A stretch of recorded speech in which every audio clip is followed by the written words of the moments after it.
Welcome to Athens, wanderer. More specifically, welcome to the musical hub of the city, the Odeon.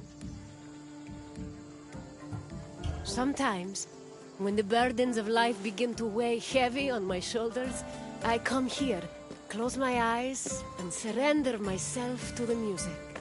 It makes me feel like I'm a child again, my mother singing me to sleep with a gentle lullaby. The Odeon was where musicians to share their songs with the public. The melodies played here caught the wind and drifted through the air, soothing the souls of Athenians across the city. Come find me when your visit is complete, and we will talk about the things you've learned. See you soon, wanderer.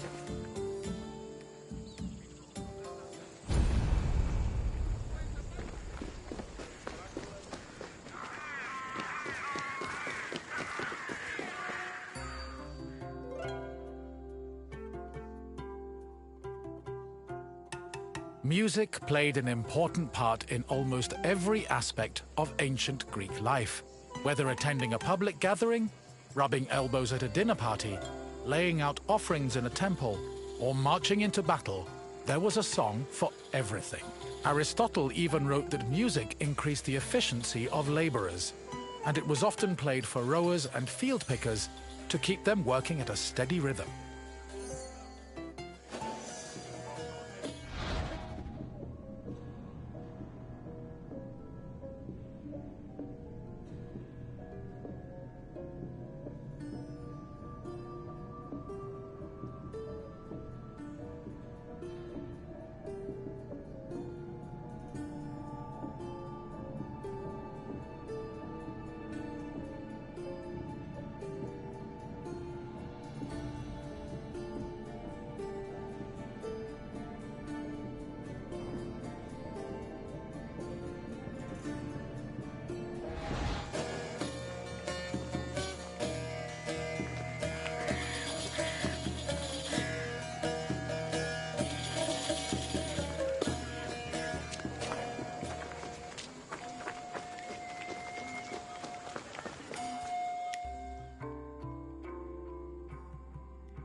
Musical contests, or agones, were originally only held during religious festivals. Over time, they became cultural events in their own right, and attracted musicians and spectators from all over the Greek world. For example, the Athenian Panathenaea festival featured competitions for instrument playing and poetry recitation. The Dionysia festival included contests between groups of male singers to see who could best perform a dithyramb, a merry hymn in honor of the god Dionysus. While these contests could be attended by all, women weren't allowed to compete in them. In the early days of the competitions, winners only received a crown and an ego boost for their talents. But from the Hellenistic period onward, the rewards were upgraded to cash prizes. These prizes were large enough for musicians to make a fortune, especially if they moved from festival to festival.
The Odeon of Pericles was built sometime between the 440s and 430s BCE.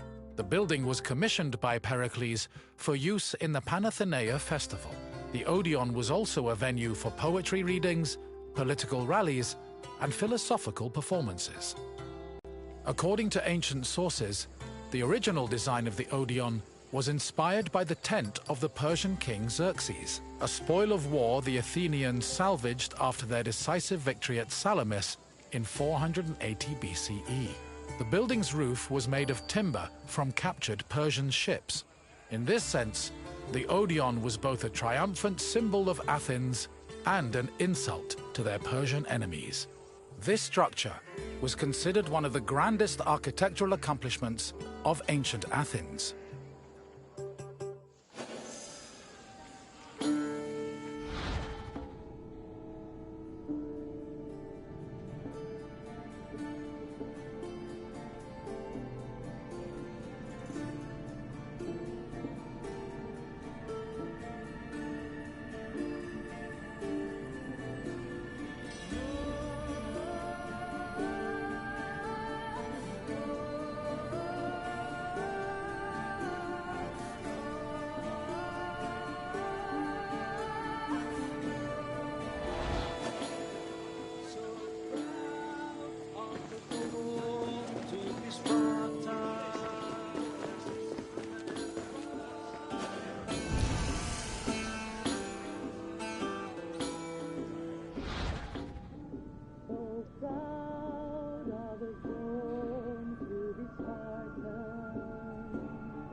To the grave, the bravest they'll fight to the grave.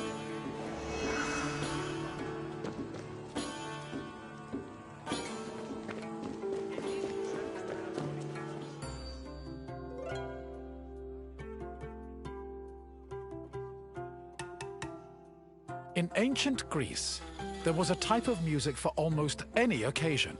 Complicated songs like hymns, paeans, and dithyrambs were meant for the ears of the gods, and as such were usually played during religious ceremonies and civic life. Meanwhile, a hymneus was a song performed at weddings, and a threnody accompanied funeral processions. For more merry occasions like symposia, scholia were the soundtrack of choice. However, drama was considered the epitome of artistic expression, since it combined songs with poetry, dance, acting, and costumes. Plays were thought to be the connection between mortals and gods, and the songs that accompanied them, especially those from the tragedies of Euripides, often became huge hits in the rest of Greece.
Hello again. I trust your visit was worthwhile, and that learning of music was a feast for your mind. I know it was for mine. Is there anything else you'd like to do? Fancy yourself an expert on music? Then let's put your knowledge to the test. Which of the following songs was played at weddings?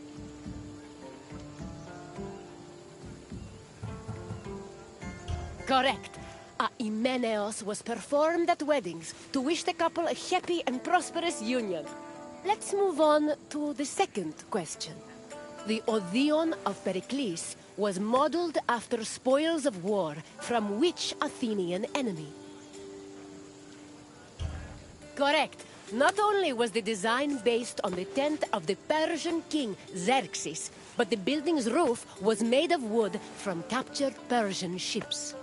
Only one question remains. According to Aristotle, music was especially important to which group of people?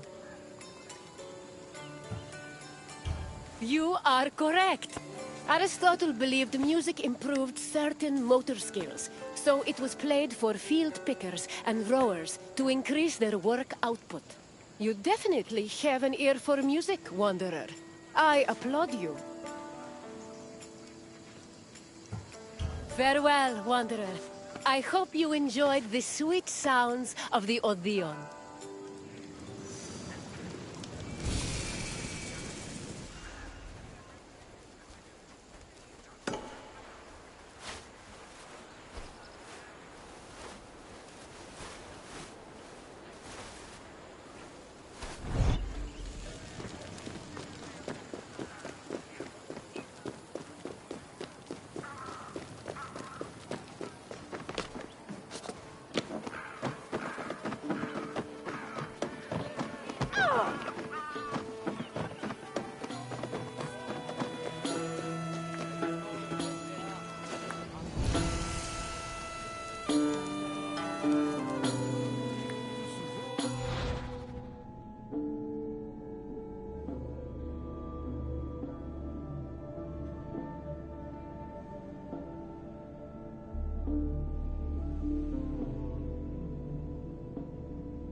Welcome, Wanderer, to one of the most prestigious places in Greece, the theater. I'd tell you, but I think it's best to let the actors speak for themselves. The theater was where audiences gathered to watch plays. They were the highest form of art in Greece, and people saw theater as a symbol of complete harmony between the mortal world and the divine. When you're done taking in the sights and sounds, come see me, and we'll talk more. Until then, Wanderer.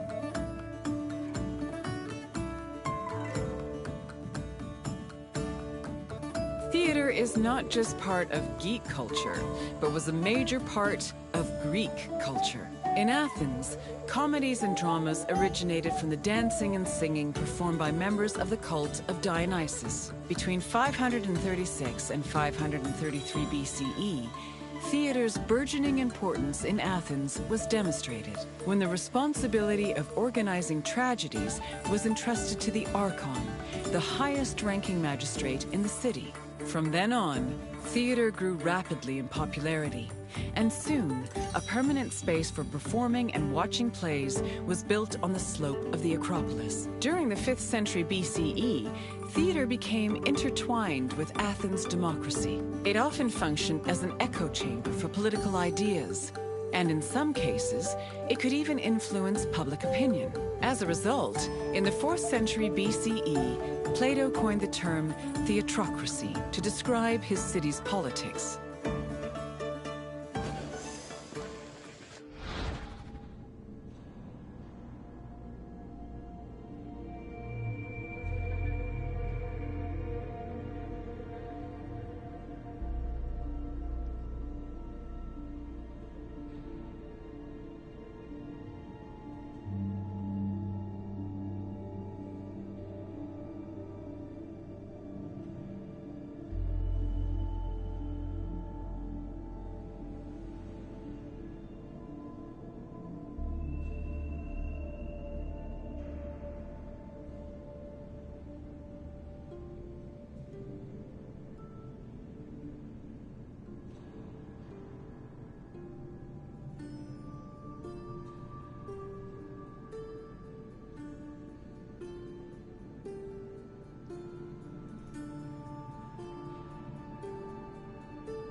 Theatrical competitions were held in the library of Dionysius Eleutherius, god of wine and patron of drama. Dionysus was the son of Zeus named Semele. Stories say that Zeus, who had fallen in love with Semele, appeared to her holding a lightning bolt in his hand. Semele was tragically struck dead by the lightning, but Zeus managed to save her unborn child, keeping the embryo in his thigh until it fully gestated. This is why the name Dionysus is sometimes thought to mean born twice. In Athens, theater was a part of the cult of Dionysus, and stage productions in the god's honor were held during festivals like the Linnea and the Great Dionysia.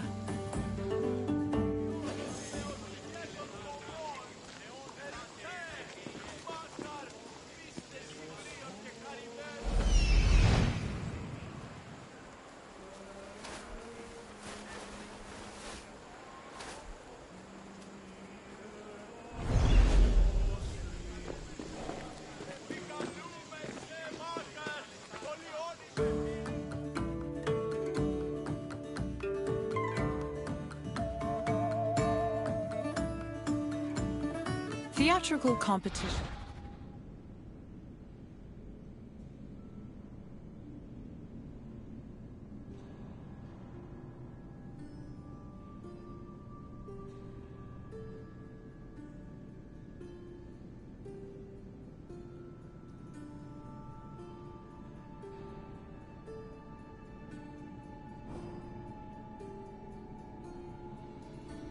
Were held in the stars of this.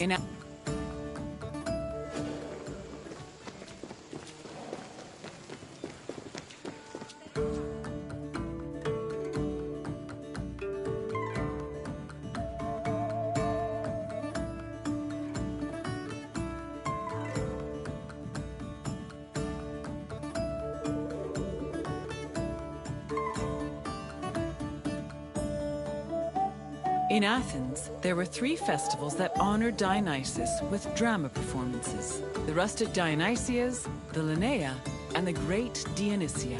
For the rustic Dionysia, each deme of Attica organized their own Dionysiac procession. The parades were full of phallic songs, dances, and symbols meant to signify fertility, and participants wore drunkard masks and sang bawdy lyrics about the god. The Linnea was the oldest Dionysian festival. It was exclusively reserved for Greek citizens and mostly made up of comedy performances. Finally, the Great Dionysia was the most important festival. Taking place over several days, it began with a parade called a phallophori, followed by a dithyramb contest, and ending with consecrated drama competitions.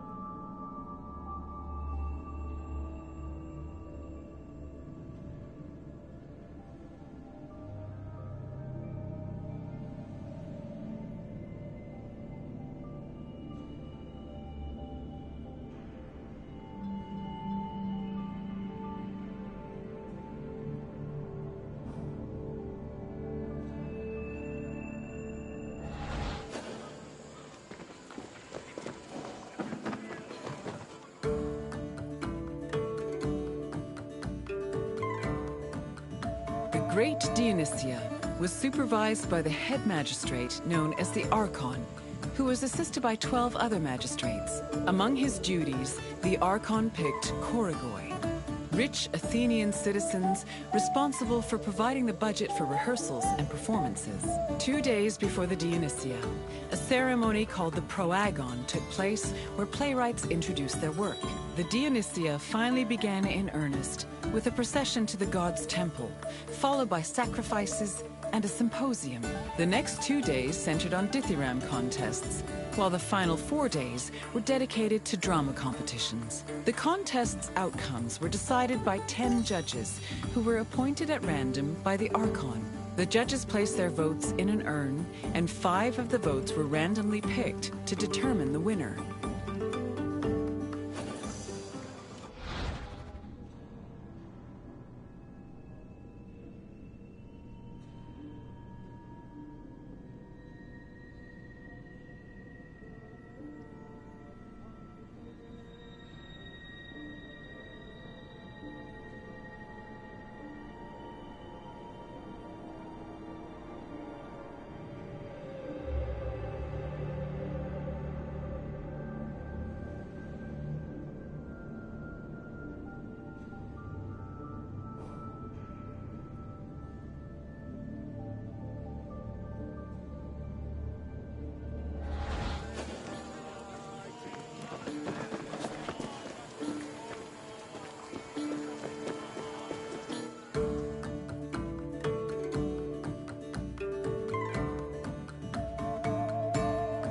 Athenian stage actors were male, regardless of whether they were playing men or women. Tragedies originally featured only one actor performing alongside a chorus, eventually reaching a maximum of 4. Adding more roles opened up the opportunity for dramatic dialogue.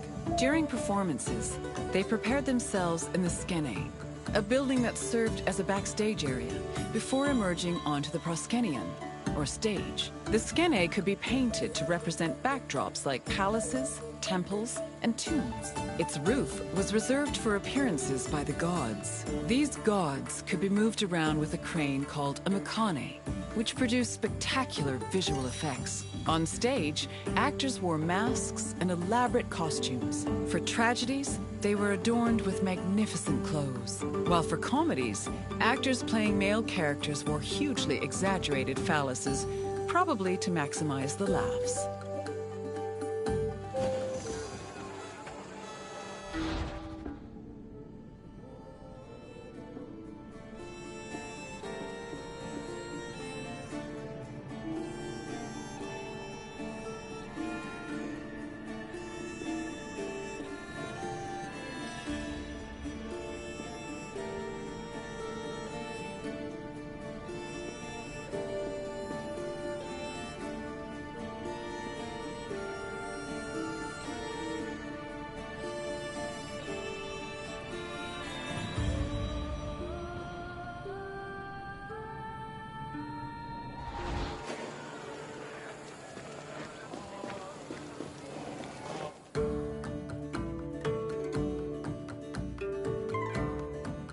The centerpiece of the theater was the orchestra, or dancing place. It was a large, circular area that hosted choral performances, religious rites, and, presumably, acting. Choruses were composed of men wearing masks and costumes. Any Athenian citizen could be choritai, as long as they were selected by the chorus director. Chorus members also served as the equivalent of a curtain, as their entrance and exit marked the beginning and end of the play. New costumes and masks were produced for the chorus for every new play, and they were often just as impressive and elaborate as the performances. For example, Aristophanes' comedies feature the chorus dressing as wasps, frogs, birds, clouds, and islands. One of his plays, The Knights, even had men riding other men dressed as horses.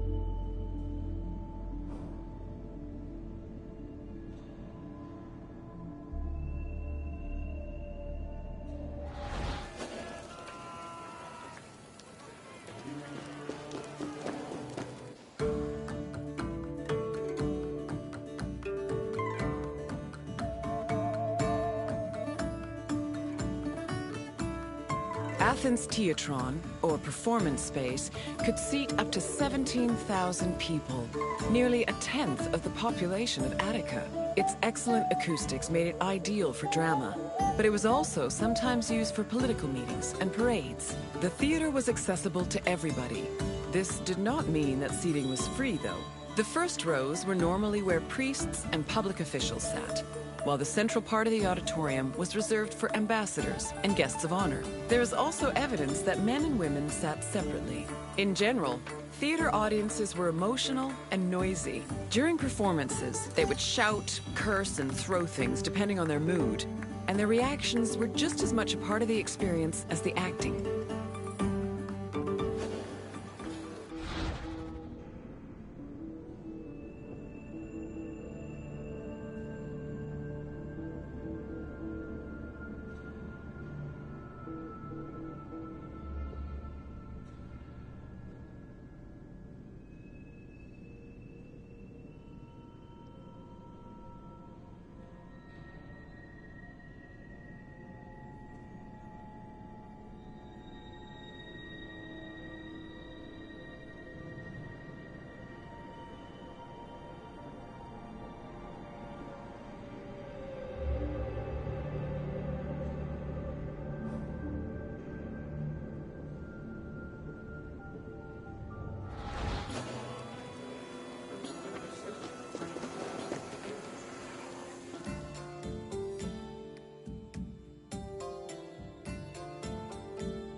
Hello again, Wanderer. I hope your visit was entertaining. Though all art forms were important in Greek culture, none had the same prestige as theater, which provided a unique experience with every performance. Is there anything else you'd like to do? Really? Then let's begin. Who was Dionysos' mother? Correct! Unfortunately, Semele died before her son was born, but Zeus saved the unborn baby and raised him as a god. Next, another question. Which competitions took place on the second and third days of the Great Dionysia?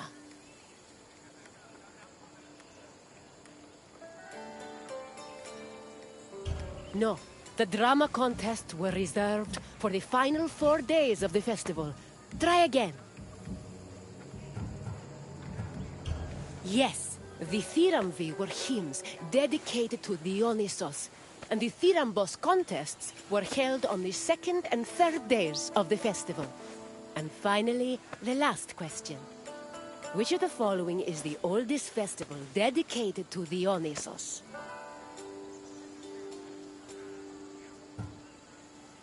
You are correct. The Linnea was the oldest Dionysiac festival. Congratulations, Wanderer. You're a very studious theater goer. Then I will leave you be. Farewell, Wanderer.